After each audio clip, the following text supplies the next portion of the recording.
Introduce. Sounds good. So let's do some intros. So I'm Brian. I'm the head of marketing at a company called Paragon.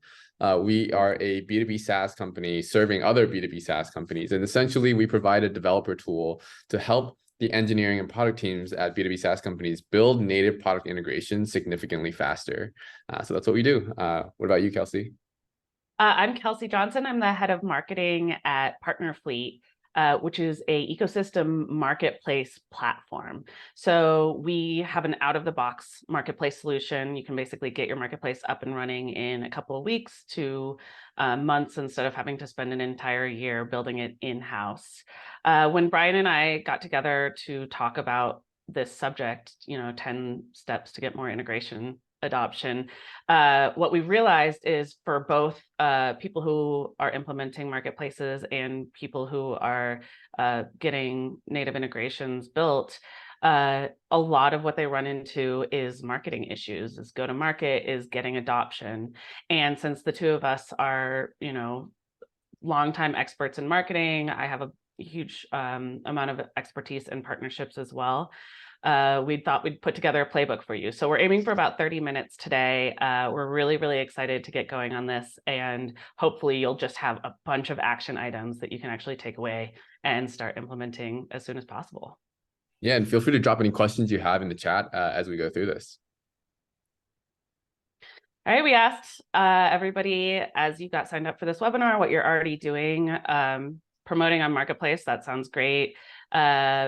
Promoting integrations via your sales team, through Zapier, through manual communications, in-app notifications, which is great, email, launch meetings with partners, and not analyzing adoption at all. So just maybe it's happening, maybe it's not, and you're not looking at it.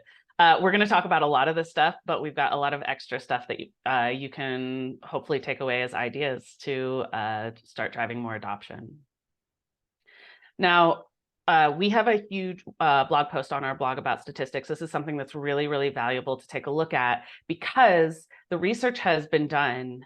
A lot of the research has been done, and there's some really good reasons why you should care about integration adoption. First of all, 58% integration users are 58% less likely to churn. So like over half less likely to churn. That just means higher ARR. That means not losing those customers that you've already built. In 2023, this is particularly important and something that's really valuable. Create those stickier customers so that they don't leave.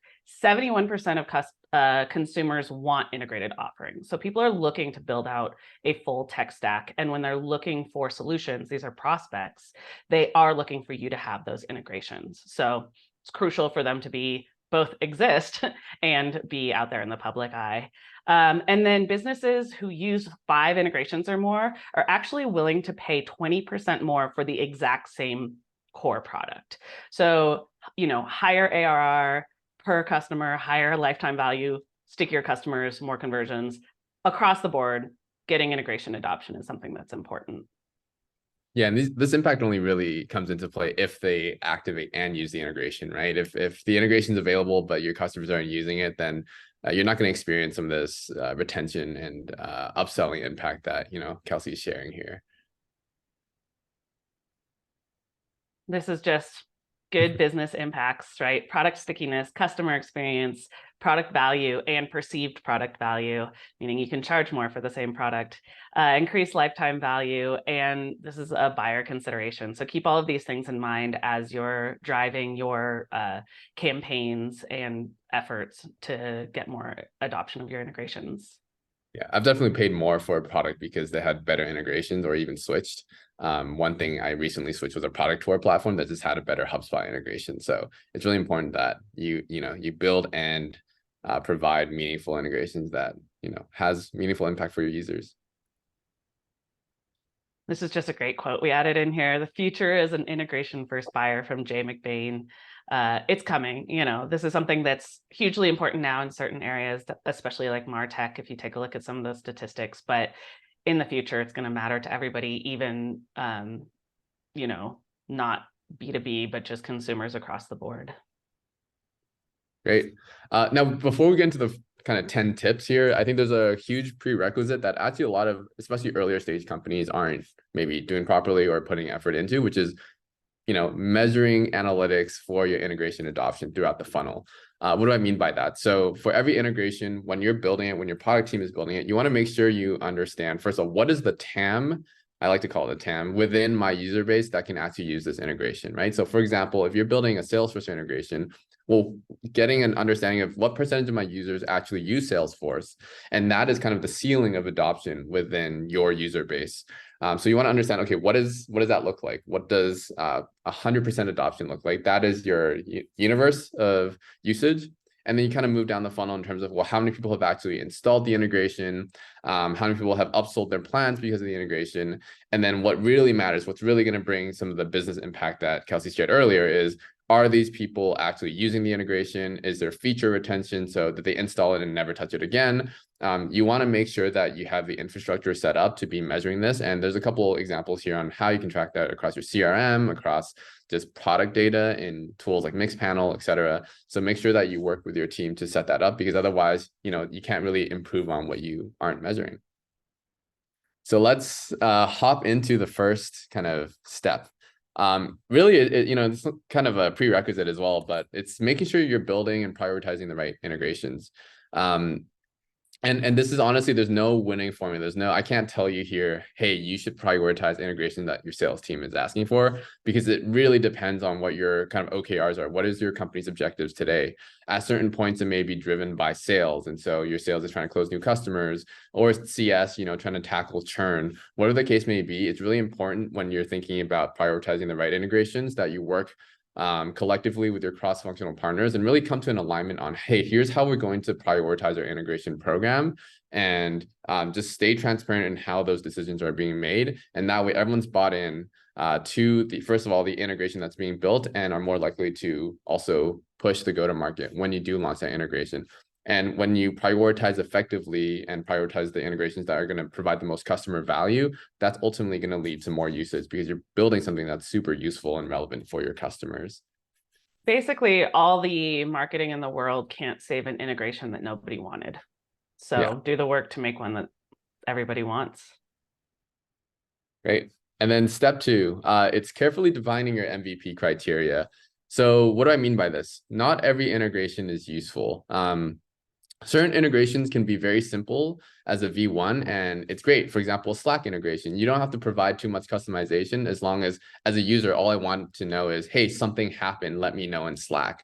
Whereas for other things like Salesforce, or things that are touching really critical business data that's in my CRM, in my accounting platform, or my HR platform, I want to make sure that I control exactly what data gets mapped where, and it doesn't mess up some of my business critical data, right? And so in those cases, there's a much higher bar of requirement for your users to actually adopt an integration. So it's really important that when your team is building out the integration to begin with, you really understand what is the minimum viable kind of flexibility, customization that the integration has to provide in order for a user to use it. So here's an example. This is a company called Apollo. They are a sales intelligence platform, sales engagement platform. Basically, they provide contact data. And here are 2 integrations they built. In the first one, it's an integration with SalesLoft, which you can see in here. Once you log in, there's no way to customize the integration at all. And for that reason, I can't use this integration. I am a churned user of the integration, because it has messed up some of my CRM, or some of my SalesLoft data in the past, and I just can't risk that. Whereas in the bottom, and they built this very robust Salesforce integration that provides field mapping, right? So I feel like I have full confidence and control over how that data is impacting my other systems, and I am able to use that every single day, and I rely on that.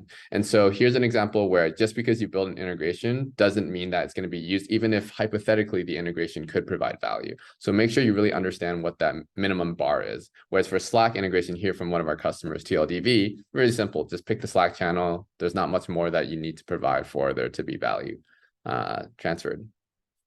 I was also, I was just at Catalyst a couple months ago, and there was a woman talking about this very topic as well. And one of the things she said is, you will never have more attention on an integration when you decide to build it. So even though we get very obsessed with MVPs, make sure that you are taking that integration to the level that it needs to be useful. while everybody is excited about it and while the attention is there, instead of just trying to skirt over, get an integration on the board and not have it be something that's actually to the level that's going to be useful for Brian.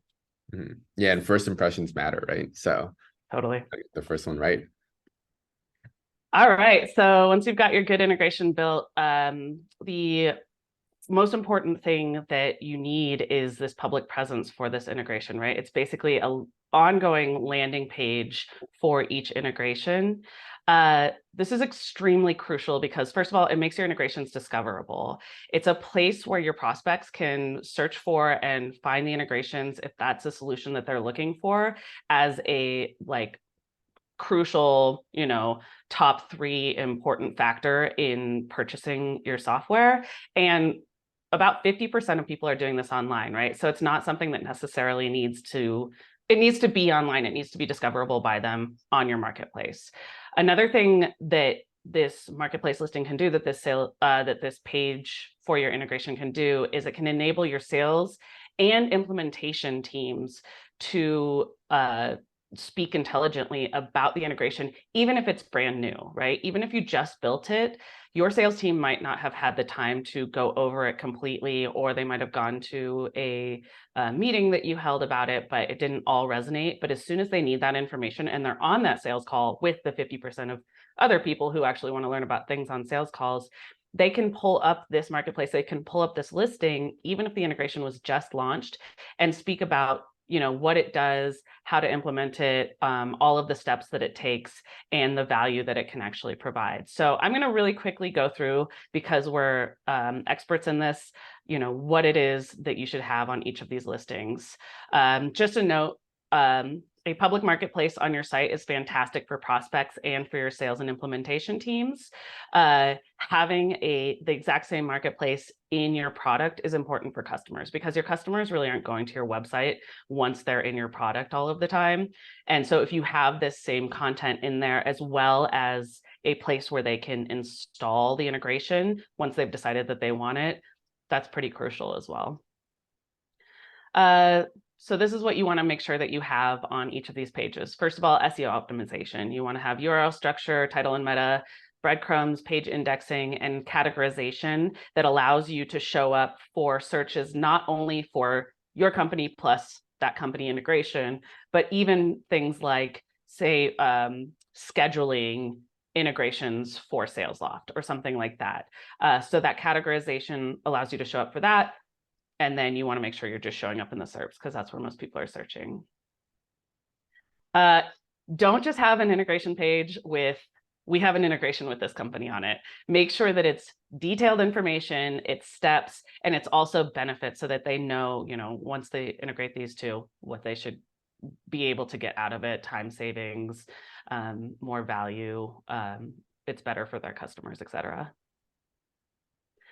Actionable CTAs, we recommend, if this is something where it could both push people to book a demo with your company, but also push prospects towards your customers, having 2 CTAs. Don't just send people to your customer's website. Have a separate action to take, whether it's a lead form, whether it's even scheduling on your calendar or something like that. It's taking that next step. This is a high intent lead that's going to land on this page. Make sure you capture them and then you put them into your process, and don't just send them to another site. Interactive videos, interactive demos, screenshots, that kind of visual stuff is just crucial in 2023. It engages people. It helps people who can't understand it as quickly reading through. So we absolutely recommend having at least some sort of media on these pages.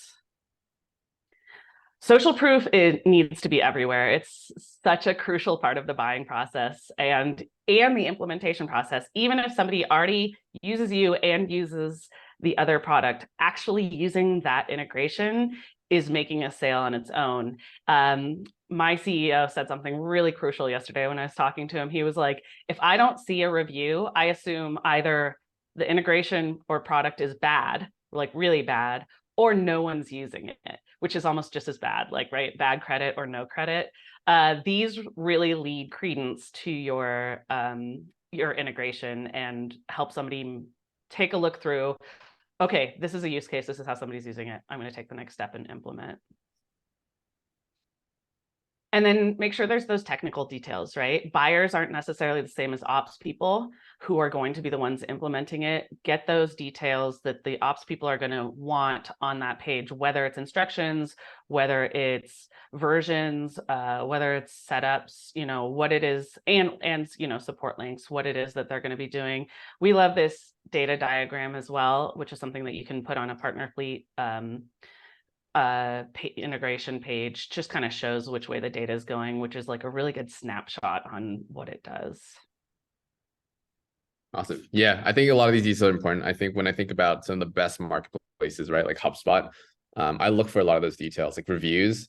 There's a reason I don't use the SalesLoft HubSpot integration, because the reviews have shared that, again, it impacts business critical data in ways that you may not expect. And so it's important to, first of all, build a great integration so you get those reviews, and then also surface those reviews to your customers. The next piece is, I guess step 4 is build really good and intuitive documentation. I would even do this before the integration goes live. It should be actually part of almost your product team spec. But you want to make sure that when the integration goes live, everyone is equipped with the information they need to adopt and use the integration as intended, right? This is not only beneficial for your customers who are trying to self-serve the integration, it's helpful for your support team who, again, when you get to, let's say, 50 integrations, it's really, really hard for your customer success team or your support team to remember, hey, like, here's how the configuration experience looks like. Here are the common errors that occur.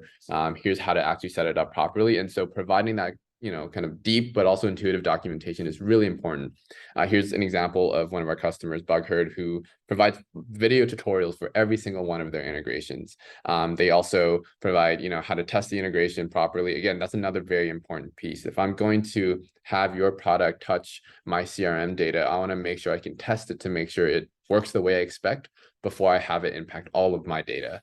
And then common errors are another great tool that you can build upon over time, maybe not initially at launch, but it helps not only customers self-serve their own issues, but it helps your support team streamline kind of incident response. And then next, step 5, this is kind of the meaty one, go-to-market campaign. So, your product team is finally pushing the integration to production. Well, how do you make sure that you launch this just like any other major product feature, right? So we're going to go over a couple key examples. You want to have your launch assets. The marketplace Kelsey mentioned is a huge one. That's fundamental. Part of that can be a landing page. You may also want to write a blog post to really go deep and drill deep on what is the value that this integration provides. Why is this changing fundamentally how you use our product and how you get value out of our product, right? And there's other distribution channels like newsletters, in-app notifications, launching on social, and even having your sales and CS team, if they were the ones that sourced the request for the integration, to follow up directly with those prospects or those customers. So here's a couple examples, great ones, blog posts from, companies like Product Board. I won't get into this in too much detail. I think it's pretty intuitive here, but nail the value prop. Make sure you highlight the value prop. Second is newsletters and social. Again, here are examples of how some of our customers have shared and announced their integration. In-app notification is probably my favorite one, though, if I had to choose. So basically, this is going to be in front of anyone who logs into your application once the integration goes live. It may be one of the first things you want to show them. It may be the thing that you show them once they're past a certain step in your application, in their workflow. But it really shows it's really one click to get them from being aware of the integration to setting it up. And so again, I think it's one of the best ways to get the integration in front of your customers and drive that adoption. And you can easily achieve this via no-code tools like AppQs, UserPilot, if you have a tool like that. Yeah, we were talking about this a little bit yesterday too. Think about the percentage of your customers who open your newsletter versus go into your product, right? It's like 90%, or, depending on your product, like huge percentage of people who are in your product versus your newsletter. So you really want this in-app notification. And when I've consulted or worked in-house on tons of other products, the problem was, we don't want to annoy the customers. Think about how many of these you see, how often. This is something that for the people that it's crucial for, they want to see that this exists. You want to make sure that you get this in front of people as much as possible. And then just make it easy for people to X out of it. And products like app queues make it really easy for you to create that flow in a way that's not annoying, and where people who want to hear about it can hear about it. People who don't. Yeah, and you can always get advanced and figure out, segment your user base to see who you want to surface the notification to as well, if you have that level of data sophistication and infrastructure. All right. So in addition to just a internal go-to-market plan, you want to make sure that you're leveraging your integration partner. Now, the first thing that I want to say about this is a lot of times you build integrations as a smaller company with somebody like HubSpot, Salesforce, right? Some of these huge players with their own huge ecosystems, and you think that they're not going to work with you. But to that, I say definitely ask first. See if they've got a solution. As a smaller company in the past, we built an integration into HubSpot, and they ended up having an entire process. They had all these options for things that we were able to do with them. I actually had a dedicated person that I was working with who would help me discover these things. So don't assume that you're too small to work with a partner. Just work within their systems and the options that they're giving you to work with them. And that can often be a huge way for you to bring in new leads and new customers to your product. But if it's not a big guy, if it's somebody that you're integrating with who's relatively the same with you, a couple of things that I'd recommend. First of all, talk to them as early as possible and create a partnership charter, right? Sit down with our partnerships people or their other product team or marketing team, whoever it is that's on their side, create a better together story, find ICP overlap, come up with objectives and goals and how you really can work together to mutually benefit from this integration. And then, come up with some ways that you can do that, which is, partner sales team education. Can you get on a Zoom call with the sales team from both companies or each company individually and make the pitch on the Better Together story so that they truly understand as they're talking to customers, why they would want to implement these services together, not just individually or not just sell their own product. Obviously, talk to your partner about whether they have Crossbeam or Reveal and set up account mapping and, give that data to your sales team and see how they can leverage the overlap in your ICP. And then set up co-marketing efforts, however that works for you, right? Co-webinars, co-branded marketing resources, blog exchange, whatever it is that you're doing in your marketing and they're doing in their marketing, how can you do that together to better get in front of each other's audiences with that Better Together story? And this is something that Brian and I are doing right now, right? Paragon and Partner Fleet work really well together because you build integrations on Paragon and then you can promote them using Partner Fleet. We're doing a co-webinar now. We have actually done some research together alongside Partner Stack, and we are going to be releasing that research soon about how people are using integrations and how it's making their customers stickier. So this is something that's just a discussion. Every single partner is going to be different, but sit down early and determine, what it is that you can do together as integration partners to push integration adoption and also push leads towards each other. Yeah, the cool thing about this is it's like a force multiplier on all your go-to-market efforts that you're going to be doing anyways for the integration. And when I talked about the TAM of what percentage of your user base can use the integration. Well, if you can go to market together with the partner, you're actually expanding the top of that funnel, right? So you're now driving adoption potentially for the integration from people who aren't currently using your product, but will be because of that partnership. So again, it's just like a no-brainer almost in terms of trying to pursue these, even if it takes a lot more work on your end because you are the smaller partner. It's often worth it. And if you're the smaller partner, you're more of an agency partner, you can also work to get, or you're just a smaller product partner, but you built this integration, you can work to get into their marketplace rather than focusing more on your own. Mm-hmm. So that was tech partners. This is your referral and reseller partners. I think a lot of times as the teams that are building integrations, we forget that there's this entire segment, this entire group of partners that we've built to leverage and who are our biggest fans, right?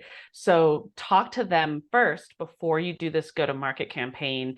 in a newsletter, or even, get on a town hall with anybody who wants to get on, talk a little bit about this integration, why you're launching it, and then give them a playbook, right? Don't make them do any extra work. Give them email copy, social copy, let them know when you're going to be launching, talk to them about target audience, give them even like the documentation, the video on how to implement the integration, and really leverage this group of people, give them something new and exciting to talk about like you would of any other product, with this integration.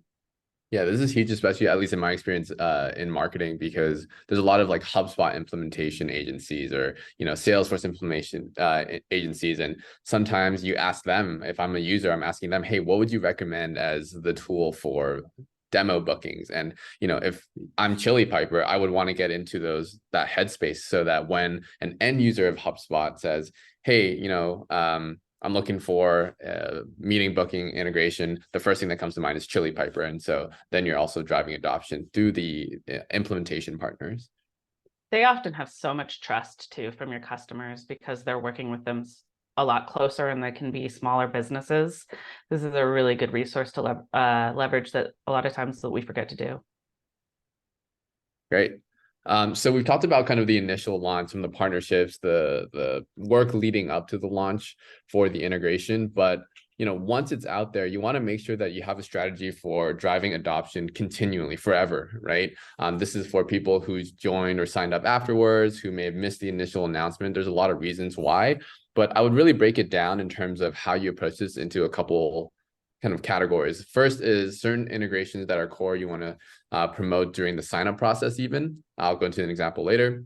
The onboarding emails that your product sends when someone signs up, great place to plug in the integration. Let's say on email number 3, if it's part of the value prop that you want to focus on, and then also within specific events in your customer's workflow where the integration becomes really relevant. Again, I'll share an example there, and continue to promote it through your CS and marketing team, your customer marketing. There's a lot of education that often needs to be done in order for customers to find value and want to use an integration.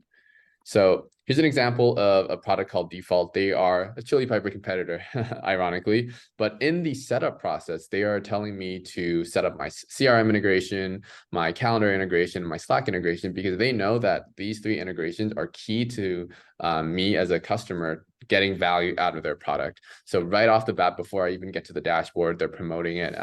And so this is, again, a great way for the core product integration to promote it to all new users. Here's an example of Lead IQ who asks for what CRM do you use in the sign up form. So they may not be pushing them to use it right away, but now they can segment all future newsletter communications and really customize that experience to drive adoption for their integrations based on what info is provided during the sign up flow. And then third is in-app notifications again, but this time it's actually event-based. So for example, back to the TLDV example, they are a meeting recording and note-taking tool.